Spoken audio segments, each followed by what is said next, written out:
On this episode of The Powers Project. So I think we have a lot of innate wisdom, and we forget that, and that's a little bit the problem here. Is we're looking for somebody else to tell us what to do, and we need to be informed, but ultimately be prepared to find our own path forward with the potential consequences that come from that. So if I shelter in longer than somebody else, I may deal with more challenge with feeling alone or isolated or having a hard time with my family, but that's my best choice versus going out and take risks. Somebody else, they can socially distance or practice enough safety that they really need to get back to work, or they really need to re-engage in some part of their old life and normal life.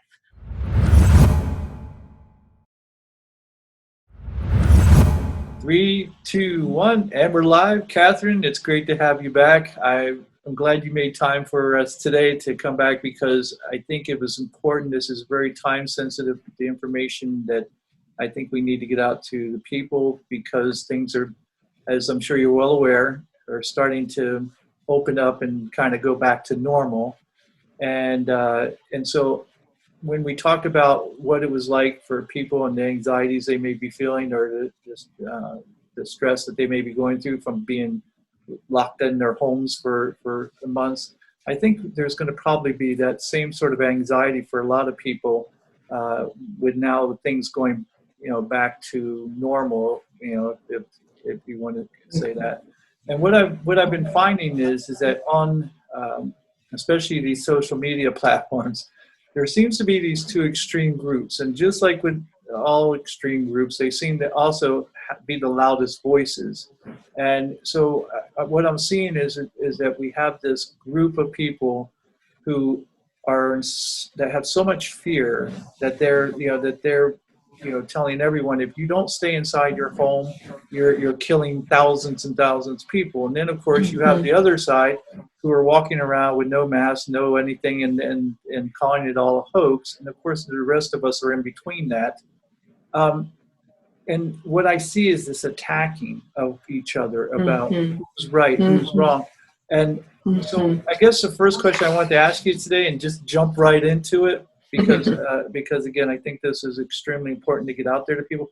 What are the best ways to deal with the differences of others in terms of opinions, of socializing, of how one group feels you should be doing this, another feels you should be doing that? How do you deal with these differences?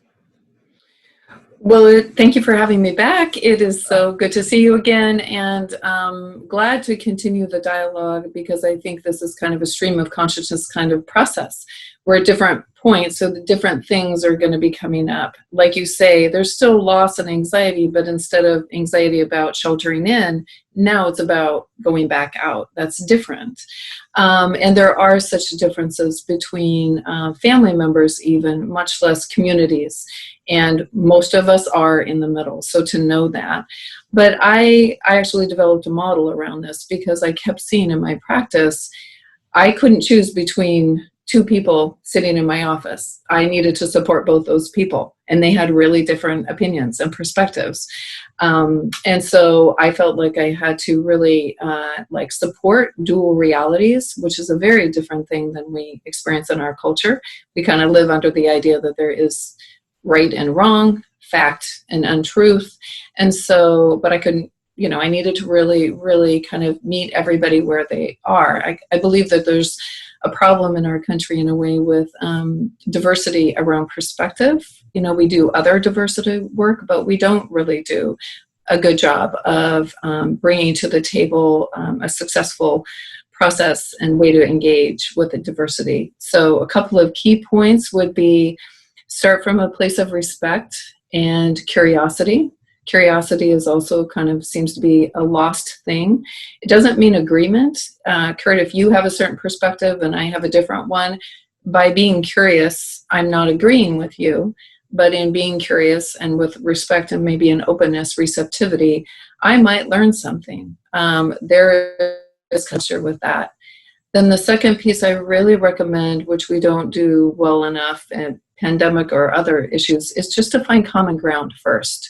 So everybody is more about where we differ. And actually, there's a lot that we probably resonate with. I want to get back out like you do, and you actually want to protect safety like I do.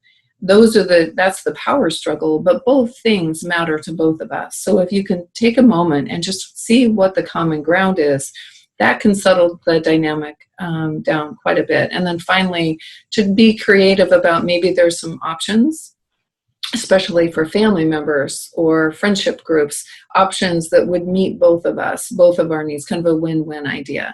So it's a collaboration model, not kind of a competitive model or a power and control kind of thing. So I had this thought the other night, and I was, as I often do, and I don't know where they come from, but I was thinking, it seems to me that, like, how do we have these different realities and these different truths? And I personally believe the conclusion I came to is that our truths and our reality depend on our level of knowledge. And so, and I think especially in this particular instance, that we have such uncertainty because we don't know who to believe. It seems even the experts aren't in agreement with this. So you have someone like Fossey who sits there and says, there are going to be thousands of deaths if we open things back up. And then on the other hand, he's saying, don't wear masks. And so these seem like conflicting messages, and everybody's out there, grabbing what is the closest to their belief and taking those bites and going, oh, see, he's on my side. And the other side has taken the bites that agree with them. And so I really do think it comes down to that that sometimes our reality and truths may be our own, but they're not the overall truth or reality, because we lack the knowledge to gain that. So when we have experts like this who even are conflicting, how do we know who to believe? How do we know who to trust? It's such a great question. And it can play into, if you already believe you can't trust the politic or the government or the this or the that. We have a mind that will always look for confirmation bias. So you're right. We tend to gravitate toward those things that confirm what we already believe, and select out, if not even, sometimes not even notice the things that would challenge that. And right now there's been a lot of confusion. It's kind of all over the map. And I think that's such a challenge to make what can be a life or death decision in my personal world when I don't have what feels like solid ground underneath me.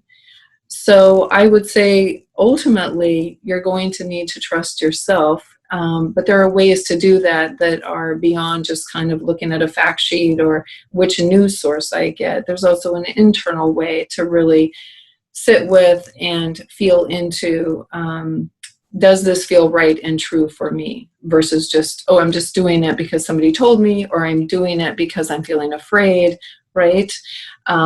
Because that's going to be, I guess, in a way, our intuition and our own felt sense of what is right and true for us. That's going to be our guide to get through this. It's always a good idea to check your sources.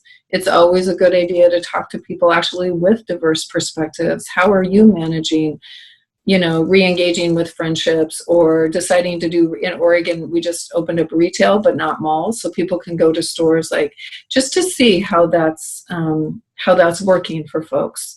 So I think we have a lot of innate wisdom, and we forget that. And that's a little bit the problem here, is we're looking for somebody else to tell us what to do. And we need to be informed, but ultimately be prepared to find our own path forward with the potential consequences that come from that. So if I shelter in longer than somebody else, I may deal with more challenge with feeling alone or isolated, or, having a hard time with my family, but that's my best choice versus going out and take risks. Somebody else, they can socially distance or practice enough safety that they really need to get back to work, or they really need to re-engage in some part of their old life and normal life. So, okay. And I guess the challenge I have is that I actually see both sides. Like and I don't believe myself to be a conspiracy theorist, but I do believe that that these people who are marching on the Capitol in Michigan, and that they're saying you don't have a right to make us stay in our homes. I understand that, because if the government, and again, I know it's going to sound like a conspiracy theorist, but if the government can get you to stay home this easily, what stops them from doing it the next time over something else? And so I understand their concerns.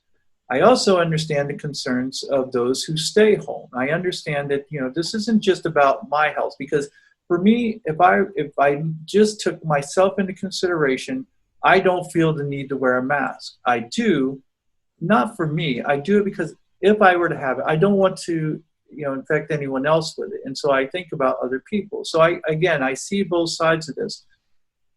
So how do people who are on that side of going, I want to stay home, I do have this fear of something happening, and yet we open up the workplace again, and if they don't go back to work, they can get fired, and then they have no way of supporting themselves. How does someone handle that kind of fear, knowing that they're going to go back and what they feel like putting themselves at harm's way, and yet they don't have a choice?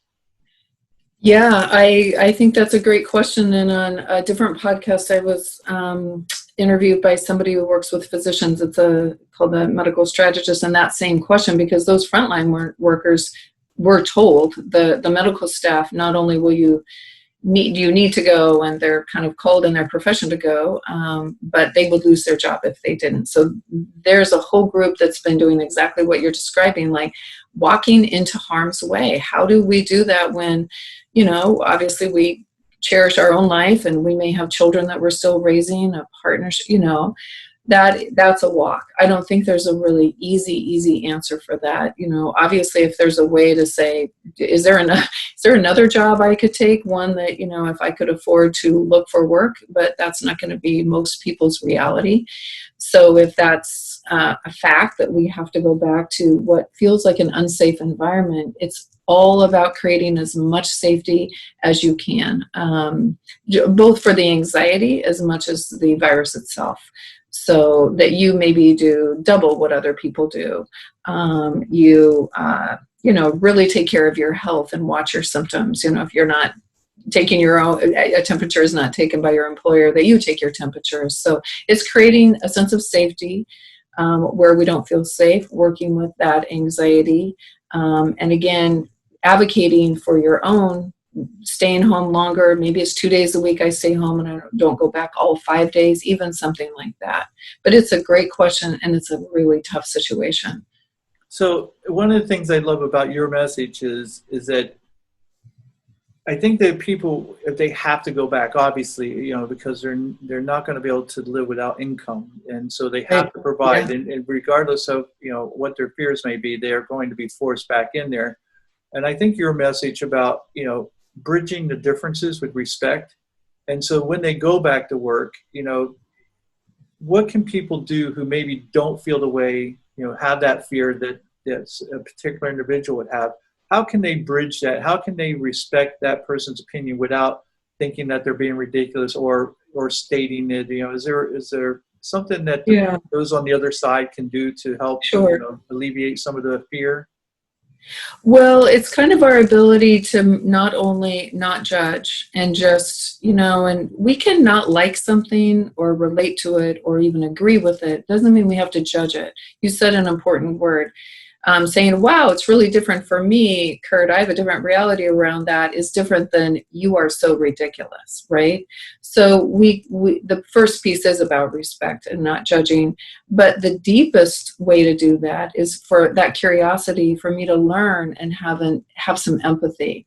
And what we don't know, we can make a lot of assumptions about. I have some clients that look very healthy. They will not go out for a very long time. They are looking at maybe 6 months to a year on their own, but they don't look like the people that should be staying home. So we have no idea how somebody may be at risk for COVID, how maybe they already had an anxiety disorder and this is just too much for them. So I think if we can keep that in mind and maybe go back in our own memory bank and think of when something didn't make sense, but it was just a reality for us. Like, I have a fear of needles. the needles really aren't that big of a deal, but I have really an intense fear of needles. So somebody can think that's ridiculous. I can think that's ridiculous, or I can bring compassion and empathy to the table, just at a kind of humanize it. I think that's the opportunity here. We're all going to meet people that are doing it differently. We already are. And so what do I bring to the table with those differences? Respect, curiosity, empathy, again, and finding something that's like, oh, I know that place. So that seems to be something that in our society nowadays, we seem to be lacking a great deal of respect and empathy in particular. And I'm not sure when it started. I mean, it's been going on for decades. I'm not sure when it started, but it seems to be getting progressively worse as the years go on, that we have less and less of both. And, I've seen also people criticizing. And again, I almost think it's like we talked about the last time about the ego, building yourself up, because I've seen people criticize, oh, I saw some guy driving down the road and he had a mask on in his car. Who does he think he's going to infect? And I was thinking, why do you automatically sit, and they called him every name in the book, of course, because they think he's being a wimp or whatever. And I go, did it ever occur to you maybe he just forgot he had the mask on? Because I've had it on and forgot I had it on in the car, and then when I realized it, I took it off. But it wasn't a matter of, I felt like I was going to infect myself or anything like that. It was just a matter of you completely forget. But we attack people who do things that we think are ridiculous instead of just thinking, oh, maybe he just forgot to take it off. We feel like we have to attack that person to make us feel like we're better or something. Yeah. So is it true, I guess, when people feel the need to lash out at others and maybe belittle their positions or beliefs, that it comes down to their own insecurities and their own feelings of inferiority? Yes, it exactly does. And so I think I tend to not like to imagine things are getting worse, because I think that kind of reality about the human ego has always been there. I think it's on display more, so it feels like things are getting worse because we have the internet in the last 20 years. We have social media that's exploded. And so it's just kind of the human condition, but it is a very important thing to begin to work with. Actually, if I'm a judgmental person and I'm trying not to do that, I can censor myself, but I can't probably stop the thoughts. And so the deeper dive is to look at what drives that judgment. And you're right too, as we live in this culture that is very much about the ego, kind of top dog and underdog, right and wrong. So if you're doing something that I can judge, and I already have a feeling like, not as good as, kind of unworthiness, I feel better. I don't really feel better, but it's like that instant, like, the low-hanging fruit better. And then there's just, it's really supported now. So that's kind of become almost normalized or habituated to judge others. But yeah, it comes from an internal place. Certainly if we're raising children in a judgmental environment, then it comes from like a modeling place. Like we have generations, I can teach my children to judge, or I can teach my children to have eyes of compassion and empathy and curiosity.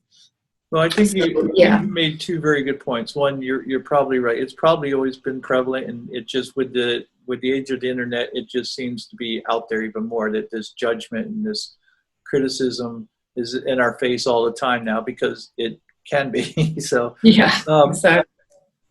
And the second point I was going to say that you just made, as far as, oh my goodness, I just lost my thought.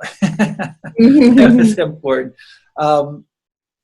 As far as respecting other people's positions and people's thoughts, let's come back to that, because you'll say something that'll jar my memory, and I'll go, oh yeah, that was what I wanted to say.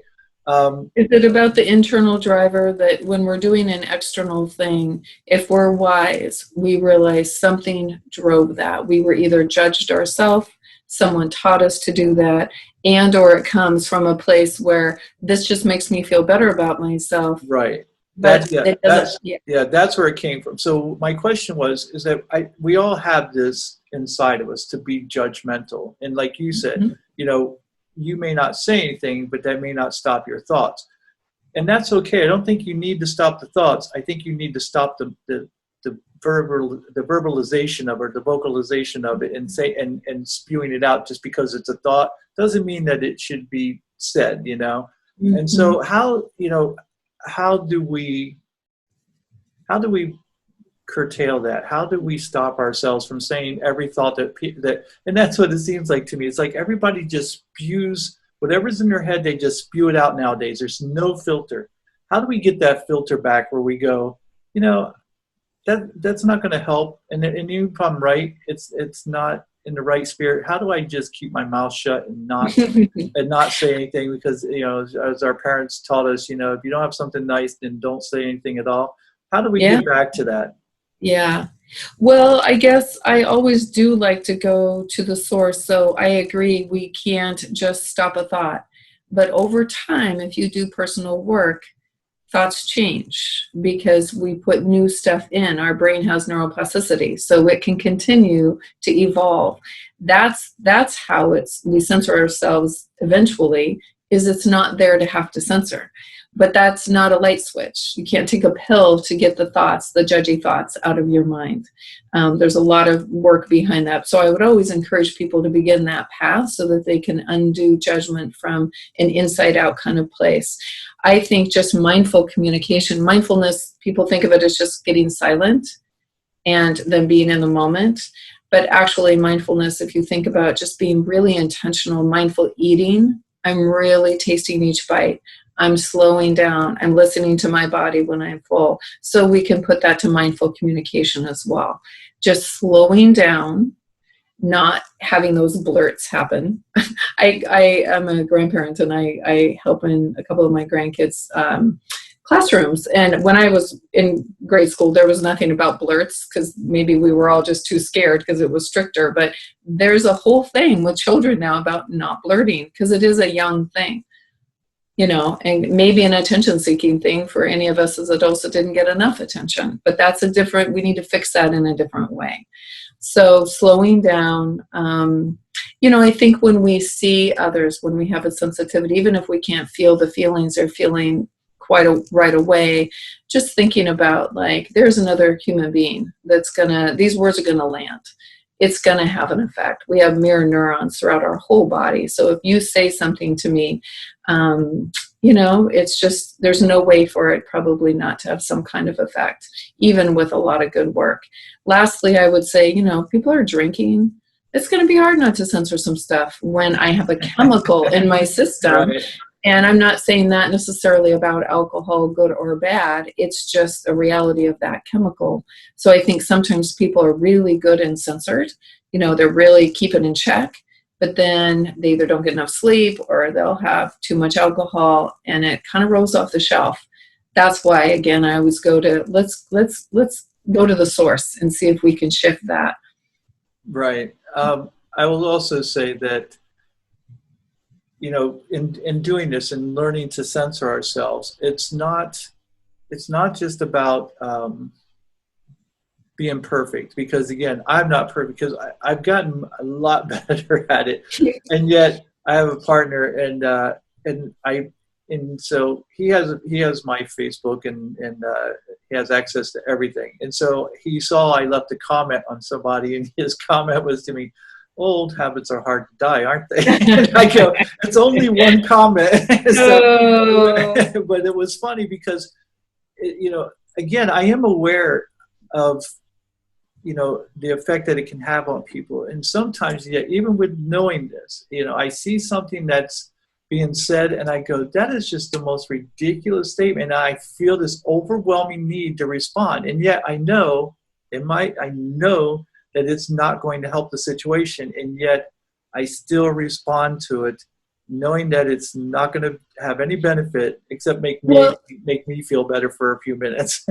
Yeah, exactly. But here, let me offer maybe a tool or two to have in a toolkit, because if I am doing something, social media or not, but if I'm doing something and I don't allow any feedback from those in my life, that will interfere with my path of evolution, right? We do have blind spots. We do put stuff up that somebody might, if they could do it lovingly and gently, tap us on the shoulder and say, "Katherine, is that really what you want to do?"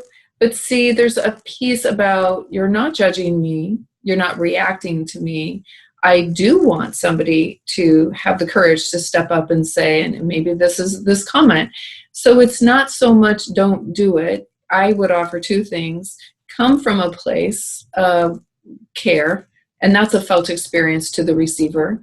They won't have as many defenses, so it's not a reaction or a judgment.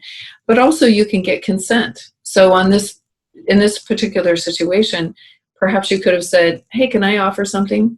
Are you open to some input? And when we I actually think consent is part of the conversation about re-engaging with COVID. Like this consent piece, we don't do enough of. We think I either do it or I don't do it.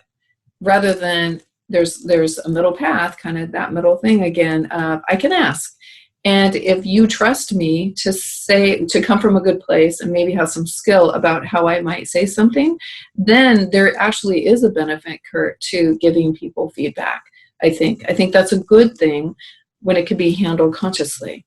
I like that idea of asking for consent. And I think most of us just, like you said, blurt it out. And I've found that even though my blurting out is minimal compared to what it used to be. I even what I blurt out is much more thoughtful than it used to be. And so, in fact, with this particular person, I offered them because they were making fun, because apparently, how when the first thing people do when you talk to them on Facebook or anything is they go check your Facebook page. And so he saw that, I had a podcast, and he of course, he honed in on the podcast I had with a gentleman who was a Bigfoot expert. And he's like, oh, you believe in Bigfoot? And I go, listen, there's nothing in my podcast that said I believe in Bigfoot. I don't dismiss it. I'm not cynical. I'm skeptical. And I go, but there's a difference between reality and entertainment as well. And sometimes they're blurred, the lines get blurred. But I go, I have a show to do, and I want to do it on topics that are people find interesting, regardless of what they are, and I don't just dismiss them. And I said, but my show's about seeing things from a different perspective. And I said, and if you would like that chance, I said, if you have the ability to do that, I said, I'd love to offer you a different perspective on this. And of course, he never answered because he has his own beliefs, and he doesn't want those beliefs challenged. So while I was more thoughtful, I like the whole thing where you said, ask for consent. I think that's a great idea. Well, and the other thing is too, what we spoke of a minute ago, not everybody's receptive. That feels like curiosity. I feel like there are these elements about what, we could bring to the table, but it's a big thing to be receptive, because again, people think I'm agreeing, or you don't take me seriously. I'm not holding my own. And receptivity is simply openness. It's an open-mindedness. Those the kind of old-fashioned words anymore, it seems. Right. So yes, we have to kind of do a receptivity. This is like a relational thing, much less a professional thing or a COVID thing. Of if I get consent, and if this person trusts me, there's still that other piece of how receptive they truly are. People clutch those beliefs so strongly, it just feels so scary for them to consider, right? Thinking outside of the box. So I love your podcast, and I love that you kind of bring that to the table and brought it to this person. And some of those ships have just sailed. You never know, maybe 5 years from now, he'll be like, oh, Kurt, he was talking about having a more of an open mind. And now in my life, I see how much I don't. But I want to offer one more kind of tangible tool. And that is, if I blurt something, I'm judgy, I'm rolling my eyes at somebody who's going to stay at home all summer long with the beautiful weather and shelter in, I can do a do-over. And a do-over is like this 5-second rule. So that we don't just cross our fingers and hope, I'm going to do it differently in the future. But once the words are out, they've just done their damage. When people do do-overs, it's like, I am so sorry. I misspoke. I really, if I could have another opportunity, I really didn't get consent. And I just want to acknowledge that, or I'd like to say this differently. And it's just a really wonderful thing to have in our back pocket. And then we don't have to do things perfectly, because we can always do them again. You're very diplomatic, and I think we could deal with a lot a lot more diplomacy when we're dealing with people. So I like that. You're right. I tend to when I think that I've done something wrong, I will apologize in a heartbeat. If I think Beautiful. I've misspoken or something, I will. Maybe the challenge is I don't think I'm wrong usually. So that might be a challenge there within itself. Yeah.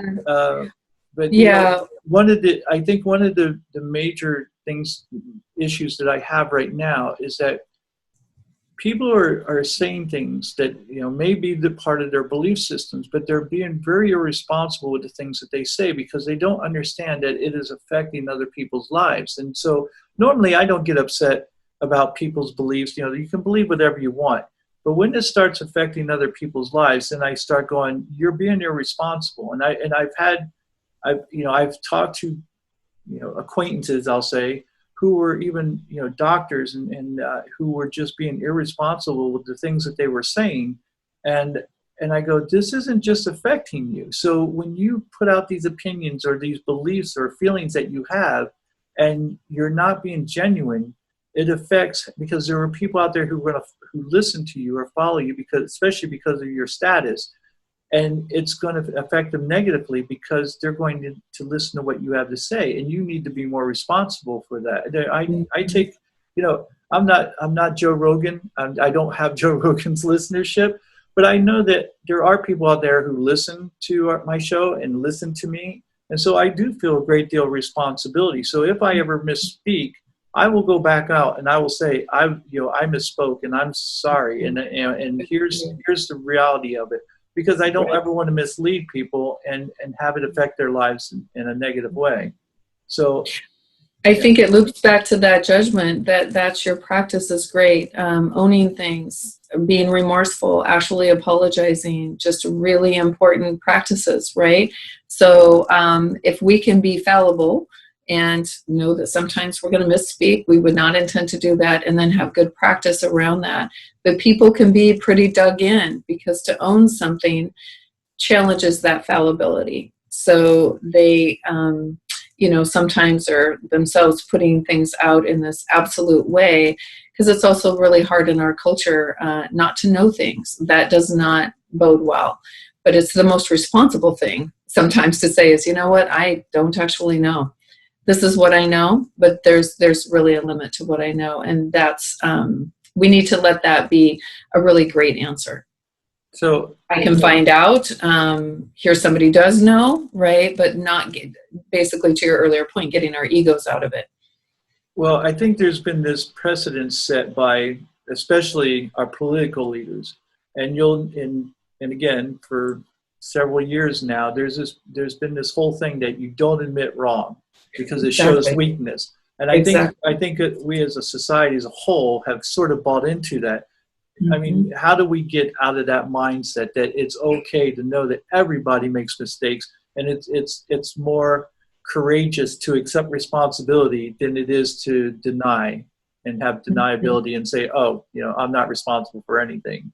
Yeah, I think it's a worth piece. I think it's ego work. I think if we could let that be more of a movement, and there are teachers out there that are, Brene Brown is a big spokesperson around practicing vulnerability, which is about, I don't know something, or I misspoke, or I made a mistake.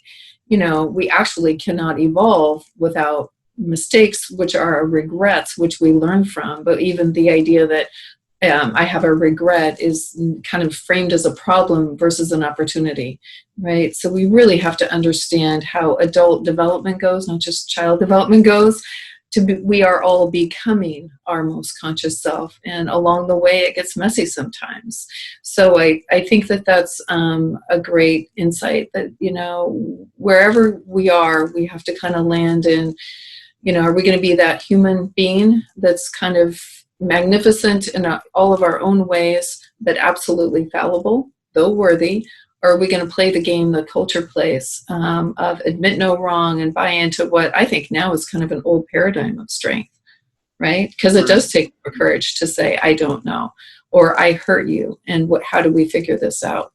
Even this whole thing, people may look back and say, wow, I would do it differently. I stayed home too long. I went out too far, right? I think we're all have a certain set of practices around COVID, what we've been told we need to do, but also our own personal, whether it's masks or not masks, or I'm a runner, do I do gloves, not gloves, sanitizing anything new, keeping it outside the front door, not doing that. Like there's a continuum of what people are doing. There may be information that comes that says, some of that was unnecessary or not enough, and we're going to need to work with our best is good enough. We were trying to navigate something none of us have ever been through with complicated information, if not confusing information. And so I think at a personal level, I need to be able to make a mistake and not judge myself and really hold that same compassion for others. And it's kind of this benefit of the doubt, assume good intent. Right? But it doesn't mean I got it all right. And in this kind of case, I couldn't have. There's a whole lot of guesswork is going on here. Well, if I have your message right, is that we need to take responsibility for our own thoughts, our own actions, like think for ourselves. Because again, if we just depend on, let's say, our political leaders, all I see is that each side is blaming the other. And yet I've seen them both say the same exact things, and they'll, and yet they don't admit to their own faults, but they'll easily point the finger at each other. And so I think that if you pick sides and you sit there and you blame, the other side, and you only believe one side over the other, and then you find out that both of them are wrong, at some point you have to go, you know what, I'm like what you said earlier, I'm going to do what I feel is right, with the information that I have, I'm going to do what I feel is right for me. And so take that personal responsibility. And on top of it, with that personal responsibility, is to appreciate and, again, be okay with the different perspectives of other people and not necessarily judge them because they don't see it your way. There's no real right or wrong. It's what's right or wrong for you, not what's right or wrong for them. And I guess the bigger message is to focus on yourself and fix whatever you need to fix with yourself before you try fixing the rest of the world. And that, I think where we get off track, is that we start pointing fingers at other people and go, you need to do this, you need to do that. Well, we don't sit there and think about what we need to do ourselves, because we think we've got it all, we've got it all down pat. So.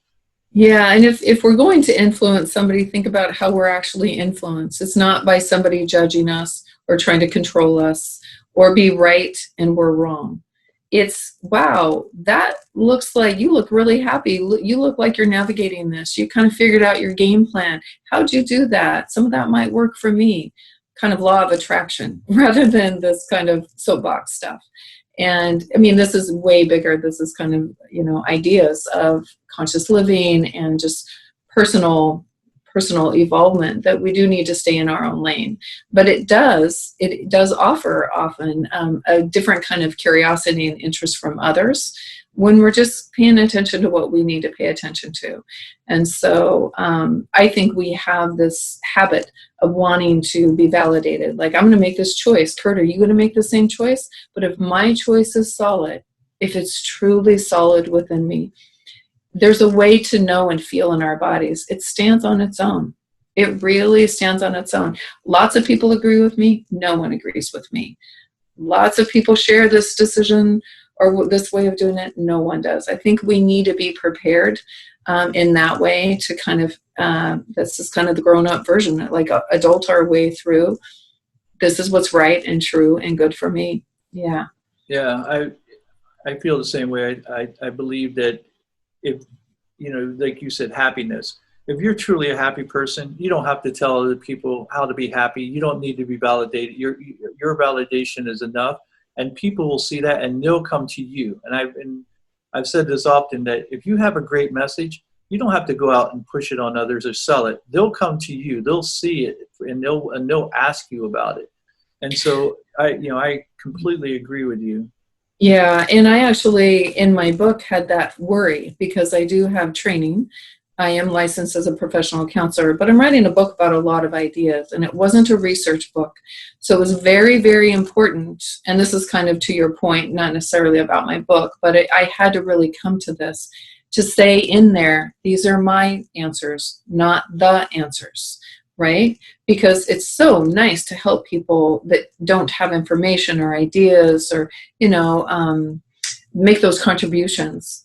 But the way to do it without being, a know-it-all in a way or assumptive, and kind of work with this idea of try it out, check it out, see how this resonates. Because to your other point, I didn't want to mislead people. And my work is not right for everyone, but it is for some. And just to find a way to just invite curiosity rather than have it be this other paradigm we're talking about, that this is the truth. Amen. Right. Well, yeah. Okay, so let's do this. Let's shift gears a little bit, because now that, again, like what I spoke about in the beginning, with things opening back up and kind of getting back to what would be considered normal, how do people who took this time, being at home, they started maybe exercising, eating right, meditating, going on walks or whatever, how do they continue that behavior? How do they find the time when they get back to that normal daily grind and be able to maintain that and keep it and keep this positive, change in their lives going? Mm-hmm. It's a great question, and I'm getting it a lot. And with parents, some about their children.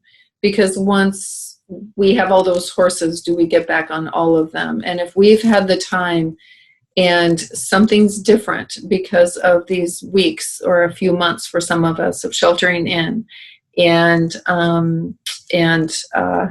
just taking kind of a pause in life, I have a few different concrete ideas about that, but the main thing is to start with noticing it and naming it. Like, I feel better. Why do you feel better? What do you feel better about? What is that? Well, I'm connecting with people in a deeper way, or people that I wasn't really nurturing those relationships. Okay, note that. Then it's going to be, okay, life is going to start to pick up its pace again. And it's very easy to go back to old ways of being. Even though I care about those people, it was great. Remember with COVID, we doubled down. We had extra contact with each other. I've got to make space in my life for that. I didn't get any more days of the week on the other side of this. I don't have any more hours in the day.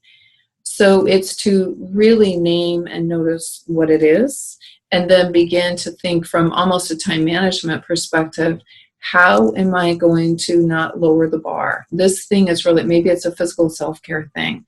Maybe it's all of a sudden somebody started meditating, but they never had the time to meditate before, right? It's going to be about self-discipline, but it's going to be about beginning to think, well, what's going to interfere with that? I meditate now because I don't commute. Now I'm looking at 2 hours of commuting a day. I don't have the time I used to have. So what's going to go? How's that going to look? I think once we have a strong commitment, and hopefully we've had enough weeks so we really feel this is such a good thing. I want to take this benefit and have it be my own new normal, take it into the future. We could even ask for support from someone. You and I are partnered. So if you and I are noticing something, if we share it with our partner, that might, be both like accountability, as well as our partner might have some ideas about how to support that. Oh, I could always start dinner. You always did that. Would that help you, Catherine, have 15 minutes to meditate? Done. I just didn't know that was important to you. And now I can see it's really important to you. And then maybe just a fun idea can be to write a letter of commitment to yourself, like our relationship to ourselves as a dynamic thing.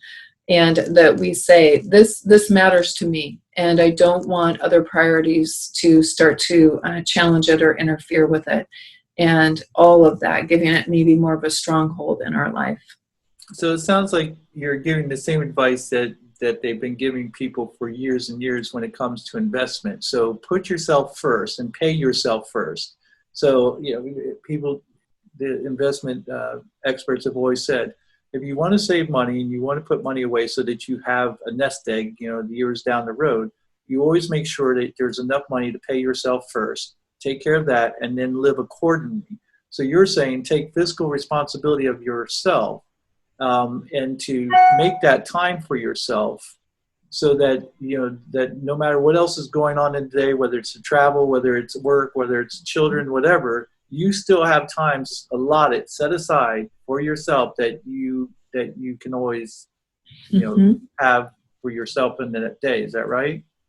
Yeah, I think I notice our culture has a lot of ideas about the self, that if it's too much of the self, it's narcissistic. I get that a lot. Or it's selfish, was the old word that used to be used, which is very sad to me, because it's actually in abandoning and denying ourselves that we become fairly self-involved in different, maybe less obvious ways. So deep self-care, physical, emotional, relational, like taking good care of ourselves because we love ourselves, because we take good care of something we love. So if we have self-love, then it comes more from a deeper place. And having that absolutely have a place in our life without any apology, without any sense of shame, without saying that means I'm a narcissist. And noticing, what I notice is the better care I take of me, the more generous, the more I am generous and have the most to give others in my life. So it goes in that direction, where as I fill this cup up, usually there's much running over, and that goes out to the world and my friends and my kids and my grandkids and my partner. So but we have to change that paradigm, that if I do take that time, I'm somehow failing a responsibility or a person, or again, selfish in doing that. People have a lot, it's really hard for them. If we don't have parents that took care of themselves, then that was not modeled to us, right? Yeah, and that's something I've noticed, that it's hard to help other people when you haven't helped yourself first, and that's one of the things that I've taught in the seminar I did, was that when you're on a plane, and if something happens where you lose altitude and the mask drop, the first thing they tell you to do is to put your own mask on first, because if you don't, you pass out, you can't put your mask on your children or your wife, your spouse, or whoever, because you didn't take care of yourself first. And I always thought that was a great metaphor for, if someone calls me and says, hey, I need some money, and I only have enough money to pay my own bills, and I loan them that money, and then all of a sudden they can't pay me back. Now, not only have I really not helped them, I certainly haven't helped myself, and won't be able to help them in the future. So I put myself in dire straits by doing that. Only once I've, put enough money away for myself to live comfortably or feel comfortable that I can help other people at that time, and then truly help them on a level that will benefit them, and not just for the short term, like putting a Band-Aid on an open wound, which is what usually happens. I remember Oprah talking about that a long time ago. She said when she became wealthy, she paid off all her friends' bills, and then they came back and had more bills because they didn't learn how to manage money. She's like, and so she quit doing that, because she said that's not what helps them. Teaching them how to handle their money was what was going to make their lives better, not giving them money. Exactly. And the word enabling probably kicks in. Doesn't have to be in the addiction kind of arena of, if I give you money, you came to this moment somehow. So if I give you money and rescue you, you never go back and change what got you to a moment where, whatever it is, you're getting a divorce, or, so you've got some relationship work to do, or you are impoverished, you don't have enough to pay the rent. That came from something. So when we understand that the gift seems like a loving gesture, but it is not the bigger love. In a way, that's where the idea of tough love, the harder thing to do is say, Kurt, I'm not going to loan you money, and I know you're scared, and I know, you've got to probably sell that house because you've got just too much debt, right?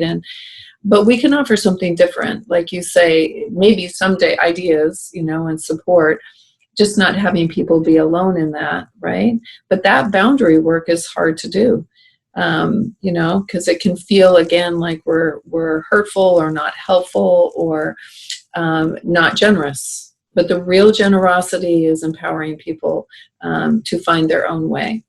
And we can know really quickly where that line in the sand is. I love giving. That's kind of, and I'm acts of service and not so much, actually. My husband would like me to be more of that, but especially I really love thoughtful gifts, but I'm very much about, all the other love languages. But there's still a line in the sand, and where it is where if I notice any resentment, right, that's how I know something's out of sorts, right? Something's out of balance. So as we take care of ourselves and offer generosity to others, it's still this wisdom and sophistication of, as I give to others, what's really happening here in the shadow. Yeah. I think, again, maybe one of the big challenges is that even though you may know you're doing the right thing with tough love, if you will, the person that it's being given to isn't really receptive to it, because they're like, yeah, I don't want tough love. I want immediate help now. Right. And I find particularly with mothers, they find it very difficult to give tough love because they never want to see their children hurting. And so it just, even the ones who do end up giving tough love, it just tears them up inside because they hate seeing their children suffering because of some action or behavior on their part that their kids just haven't learned yet, and yet they know that they're never going to learn it if they don't take a stance now. So well, and that was a little bit my trauma years and as a teenager. My dad had left and I was spinning out of control, but my mom was running around trying to make sure I was okay. And there really came a moment that was really hard and I didn't feel loved. But now I can see as a mom and with myself, like she had another kid at home, single parent. She didn't kick me out, but she just said, something has to be different. Something changed in her. And actually that was one of the biggest wake-up calls in my life. I was really, really mad at her and felt really, really alone, but she turned all of it back to me, all of the responsibility of being okay back to me. And at 17 years old, ultimately, that was the best thing she could have done. I was spinning out of control. And so, this, it's not fun in the moment. You may have some relationship repair work to do. And again, kind of even going back to this idea of like the wisdom of knowing, is this ultimately the bigger love, even if this person can't see it?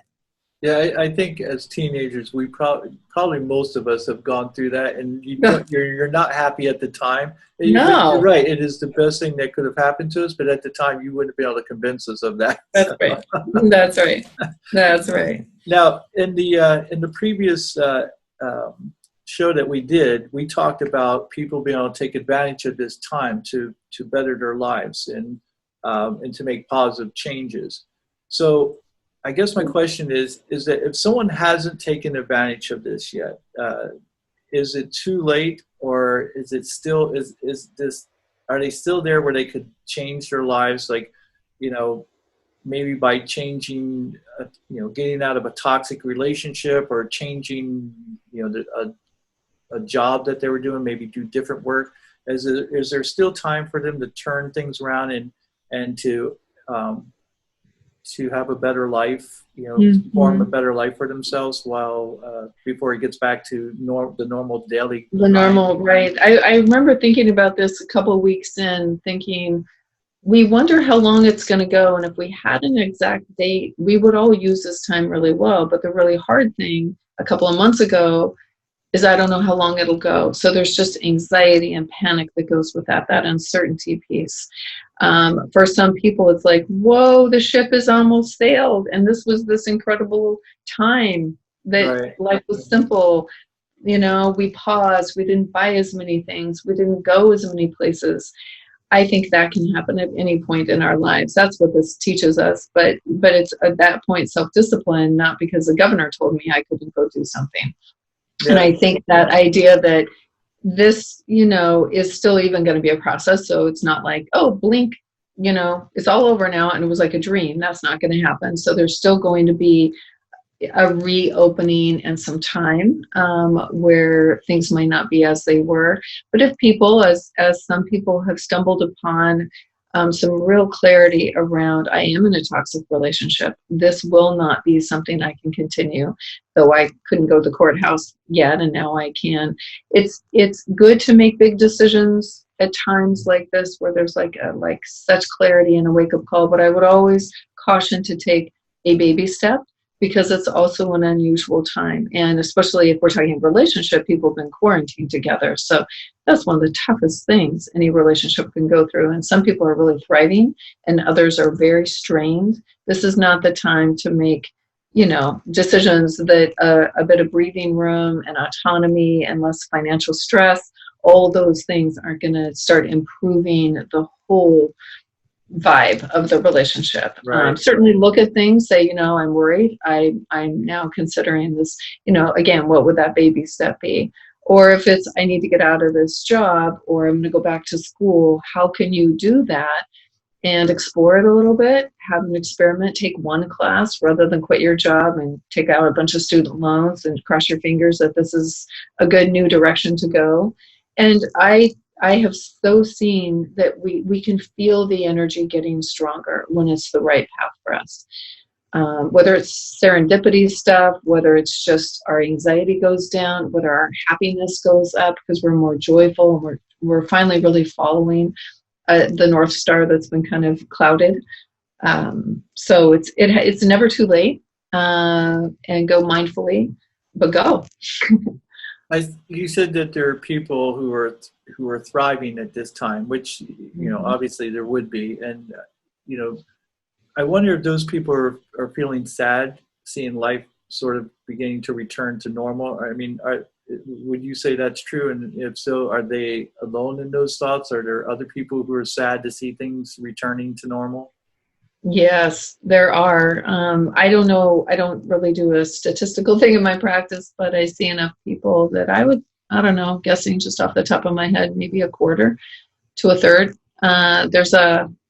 There is something really, really good. And what I love about those I get to work with is they're super respectful. This has been a tragedy for many people. But this is not just thin silver linings on a really dark black cloud. It's more the silver lining than the cloud even. And so they're processing a different kind of loss, right? Not loss of what was, but a loss of what is, which is this new thing. And so, yeah, people are not alone in those feelings. So both of sadness, kind of okay, things will go back, and some fear about I don't want to go back into the world or be part of, how life seemed to be before. There's lots of acts of kindness that happen globally, that we saw. Maybe it was even local and somebody brought me groceries. There just was a way that really great stuff happened. And so we don't want to see that go away, of course. But we can take those changes into our life. If it's so sad, just kind of getting back into your locus of control, maybe I don't have to go back. I can retain a lot of this. Maybe I don't fly as often. For me, I love traveling, but I really love seeing that the environment is so helped. So that's a real thing for me of working with I gotta go. There's 5 trips I have lined up now. Now I'm really excited to go. Right. But am I willing to be part of, so maybe it's only 5% of us that don't go back to how life was environmentally. That's still 5% that's more than would have been without this, when it feels like, will it even make a difference? So to help that become more than 5%, what are some areas that people should be thinking about in terms of cultivating their own new normal after this pandemic or after this quarantine, as far as having the new normal instead of going back to the old ways? Right. Well, notice specifically, not just feeling better or what feels good or more right. Name those things. We name a travel thing, or maybe we ate out less and we're noticing, well, we just, we weren't even enjoying those meals. And what were we spending almost $500 a week or $200 a week eating out? And we just did it so frequently. Whatever you're noticing, that's what you're taking forward, but being specific about that. I think areas of health, areas of relationship, areas of work, for some people environmentally, for some people spiritually. This is something's really different. And so to our first discussion kind of today, just getting very clear about what those things are and beginning to make a commitment to them having a place in our lives. and to know that, we've had some weeks now. So we actually we have a leg over from a neuroplastic perspective. We've already got some neurodevelopment. It's not like, oh, it'll all come back. It's like, no, I've been doing these things. This has been my new normal. So it's not like somebody's going to make you do the old normal. Well, it doesn't have to, because when I was talking to another guest, Dr. Will Horton, we were talking about what is the difference between an addiction and a habit. And we had concluded that, in order for it to become a habit, there has to be a greater reward than there is a sacrifice. So if people look at this as, as a reward and instead of a sacrifice, then it would seem like it would be easier to maintain these new habits or, this new normal. Our own new normal, right. Yes. And so it's always tricky when I can guess and kind of know on their behalf that if they would just do it long enough, they would both create the neural network, so it's more the new habit, but they would get those intrinsic rewards. But if you just do it for a little bit, if I start an exercise program and I just hate it and I'm sore and have to get up earlier, right? A lot of sacrifice, and I haven't hit where it crosses that line. So just the staying power, staying with something long enough to actually experience its full benefit is, again, one of that's kind of good. We didn't just have 14 days of this thing called COVID-19, right? We've had weeks and a few months to do life differently. So hopefully those incentives are a lot more in place. But I always fashion a little bit of our human behavior is like rats in a laboratory. So for me, I'm a reward person. If I can reward myself for something, like a very tangible reward of like, whatever, I'm having a hard day or a long day. If I know I'm going to watch one of my favorite movies, because I'm hugely into movies, and have frozen yogurt because I'm hugely into sweets and chocolate, then I don't want to make too much a habit of just of those things that might be unhealthy for me. But I don't think there's any shame in putting those rewards out there for oneself. It's like, oh, I'm going to exercise and I might hate it for the first few weeks, but okay, what can I give myself over the weekend, to just acknowledge what I've done until moving my body intrinsically just feels so good. I don't need anything beyond that. And that's a great point. And I agree, because I think that, when we cut rewards out, one of the things that Dr. Horton had made note of, which he's absolutely correct, is that people who go into the military, for instance, they'll do PT or physical training, and it's a daily thing for a lot of them where they have to do it. They don't want to do it, they have to do it. So they do it for 4 years. So if it was just a habit, was just merely repeating repetitiveness, then when they got out of the Army, they would continue that, but they don't. They'll never exercise again because there was no reward for them. To them, it was just something they had to do. So to your point, I believe it's important that you allow yourself rewards for things that so that you have a benefit to doing things that is part of your new normal, so that you don't feel like you're just sacrificing in order to maintain it and keep it going.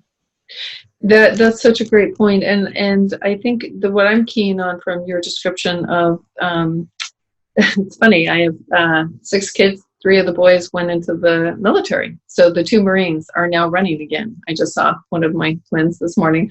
It's going on an 8-mile run. But because it was not a choice, right? Those years off of intense physical fitness and physical exercise, both the reward piece and I think what ends up being an ego piece, right? If I'm forced to do something, my ego, pushes back on that. Right. But if I have a choice, then that keys something different in my brain. And so I even think deprivation is another thing that it's like, if I'm exercising and depriving myself of mornings to sleep in, I'm probably not going to keep going with that because I really, really love sleeping in. So we need to find a program or a schedule so both priorities can kind of sit side by side. So behavior change is so much more complicated than just what is the behavior? Okay, I'm going to make sure I set the alarm. It's so much more psychological than it is behavioral in a way. Yeah. But these are great points. Yeah. How to maintain what we've experienced, some of us, that we love through this really hard, challenging experience, and how to become really good at understanding the change process through motivation, through reward, through buy-in, our own buy-in, that kind of thing. You make another great point that when you look at this as if it's something that you're making a choice of doing, it's not something you have to do. It's a choice that you're making. Because I know when I was in high school, for instance, I had, we always had to read these novels that I found insufferable. I mean, I just, the classics that you like, the Scarlet Letter and things of that nature, which I had no interest in reading. And so I hated reading in high school. And then when I got out and went to college, and then I started reading things that I wanted to read, I became this voracious reader. Like, I love reading. To this day, I love reading. But when someone told me I had to read something that I was like, I didn't even want to, I don't even know if it wasn't the fact that I didn't want to read that book or because someone told me I had to read that book, but I just didn't want to read it. And when I was able to make my own choices in what I read, I even went back and read classics that I absolutely love. To this day, I tell people that one of the greatest books I've ever read is The Count of Monte Cristo by Dumas. And I love his writing. And yet, if you had told me to read that in high school, I would think, I'm not reading that. I don't want to, I'll get the Cliff Notes like everybody. Well, right. Well, we have resistance to something. It's pretty hard to have the full experience of it. I love how you're sequencing that and that you circled back to that. But it is kind of what I think our culture, you see the protests right now. We are being told, don't do this. And people can do that for only a certain amount of time. And whether we like it or not, or it's good for the virus or not, or it's not even economics, there's this undercurrent of being told what to do. We also come from a certain paradigm in this culture versus, other cultural perspectives we could have. So yeah, it's very much to know what resistance is and not let it kind of shoot us in the foot in a way, that we don't do some of the things that might be really good for us because we're just stubborn and dug in. Well, and again, you're right. In our culture, where freedom is so valued and so important to us, that we resist anything when someone tells us to do something. And then, one of the things about Germany is that they follow the rules. I mean, they're just very rule oriented over there, and that's why they've had much less issue with COVID-19 than we have, because when they're told to do something, they do it. They don't have that same freedom that we have. They don't have it in their head to think that that's innate, that that you have that freedom. I've often said that I think it comes partly because they're a homogeneous society, where police officers over there tell you put your hands up. You put your hands up or they shoot you. There's no in between. Because you live in a homogeneous society, you can have that kind of rule where it's black and white. There's very little gray. And so when they're told to stay home, they stay home because that's what they're about. But then I find it very restrictive because they also know that when you get into a job, you pretty much stay in that job. Where I don't know how many jobs you've had throughout your career. I've had, I've experienced almost every type of job there is, and I'm glad that I've had those different experiences. But over there, it's sort of like you get locked into one thing, and that's what's expected of you, and they're okay with that. So you're right. It's a huge difference in the way our culture is and how we look at freedoms and laws. So. Well, it goes to maybe how this place we're in our culture of that common ground. I love my independence. I love that sense of empowerment. But I also really resonate around, I'm wearing a mask not because I actually have COVID or I'm worried about me, but I think it's such an opportunity to practice community awareness, doing something for somebody else that I may never even meet, being part of a whole, that in Oregon we're really proud of because we've done really well, and people have, of course, had feelings about that.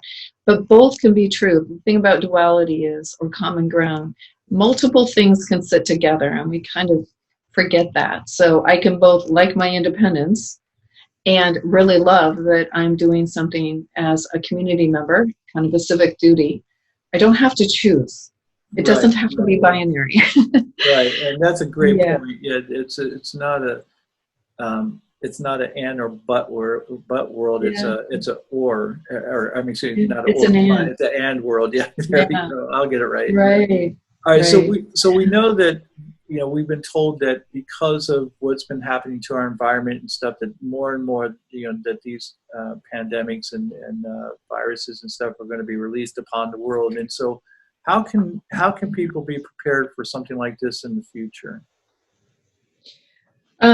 Well, when you go through something, you build resilience towards it. You deepen, like we have innate resilience, but we didn't have necessarily our greatest resilience for a pandemic because at this level, most of us have not been through it, and this kind of particular one in its uniqueness. And so we now, because that capacity grows, because our brain grows, it won't ever hit us the same way, if we can imagine that. Doesn't mean it'll be easy, or doesn't mean it won't, would still be growing towards doing our best with it. But to just know that. So we're already a little more prepared, is my point. And we can know that that's why it was hard. That's why people were struggling. It was literally growing a brain that had to deal with a very new kind of thing at now a global level, as we found out. So there's that. I would learn lessons, though. If I didn't handle this well, like I still need to stay at home because I wasn't managing my diabetes, and if that's a contributing factor, then I need to really know how I personally will be resilient. So if I can't leave my job, even though I figured out, oh, you know what, I really don't want to go back. Yeah, it's because I had no safety net. Like, I have no rainy day fund. So maybe you need a rainy day fund. Maybe you won't ever quarantine with your family members again, but to have the foundation by which some people have done really, really well together because they've done that relationship work. So know where your deficits are, I guess, or were through this process. And that's an opportunity now moving forward to improve that. So not living in fear as much as living in preparedness. So basically, don't ignore the experiences that you're having. Use them to your benefit for the future. Because again, I've said this a couple of times. I believe even when I was talking to you, is that I'm here in Florida, and so every season we have hurricane season, and every time there's a threat of a hurricane or a tropical storm, people will raid the stores as if they have nothing, they have nothing in stored at home. And I'm like, how do you get to this point where you go out and raid the stores as if this is something new to you for the first time you've experienced this? When we go through this year after year after year, you would think they would be prepared. And I think they've just ignored that experience rather than using to their benefit to be prepared. Like you said, to have a rainy day fund, if you will. Yes, exactly. And why our culture goes from 0 to 60, not just right. Our culture, that's huge, obviously, but it can seem not just with anger, but with panic, right? And in desperate times and in panic, we've left whole brain thinking. It is now very, very old brain and primitive, and that sense of like, I have to grab because I'm in such deep scarcity, right? So yes, that's it must be interesting to be there and kind of see history continue to repeat itself without some of those lessons. Yeah. So is that where people who don't learn from their experiences, they always put themselves in like this fight or flight type mindset, where the mind takes over and it's like fight or flight because they haven't learned from these experiences and learned how to prepare for them? Right. I think that's where it's not just live in the moment. If we just get through this and then I don't learn anything from it in the very particular ways I need to, if something like this happens again in my life, of course, that panic button is, it's not across the room, it's 2 inches away. Absolutely. Absolutely. Yes. And I would say just respectfully that some of us were raised in complicated families growing up. And so our brain kind of steeped like a tea bag in fight or flight living, like we had a kind of anxiety. Maybe there was poverty in our household. Maybe there were relationship challenges, dynamics that were difficult, right? So when we think about it that way, Kurt, actually it's not just the situation of those hurricanes or this pandemic. We actually have to heal, and we have to grow a brain that actually, and a nervous system that can go, oh, well, I can't get to the store, so I'll just get enough, right? So it's kind of it's as much a personal part of a piece of the personal work as it is not kind of learning lessons in terms of the brain we carry into our adulthood. Does that make sense? Yeah, definitely. Absolutely. Yeah. So, all right, we've talked a lot about a lot of things. So I kind of want to get a few very poignant points to get across to people to kind of bring this all into a big package that they can look at and go, okay, these are the things I need to do. So we talked about bridging differences with respect and empathy, which is of utmost importance, and learning to appreciate diverse perspectives. Yes. Right? So we would say those are, and yes, and to make sure this piece about find common ground, that what seems like a huge river of difference between two people becomes more of a stream. Yeah, we stubbed because of the common ground. There's so much more, or at least some, that we share rather than the focus on the difference. So yes, lead with that empathy and curiosity and respect, kind of knowing diversity is not innately, it doesn't have to be threatening, but there may be less diversity than you even realize if you find common ground. And I think that if we quit listening to the extremes, we can find that common ground, because I know too often that's what separates us, is because we believe one side believes a certain way and the other side believes this way, and it's not how they believe.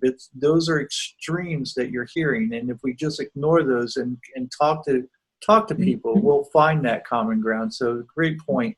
And I would say lastly, learn from your experiences. Don't ignore those experiences, like we just said, because then you're bound to repeat the same behavior if you don't learn from these experiences that we've had. So when the time comes, it's not if, when the time comes where we go through a situation like this again, we'll be better prepared for it. And like you said, and maybe a word to close with too is integration. Learning is insight based, but integration, like we were talking about how to make my new normal, that's actually much more complicated, and that's where the money is. Like that's where the treasure chest is.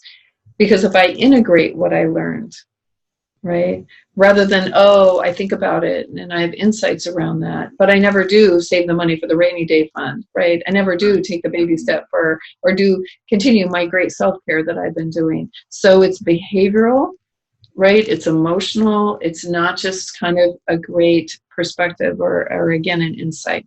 Yeah.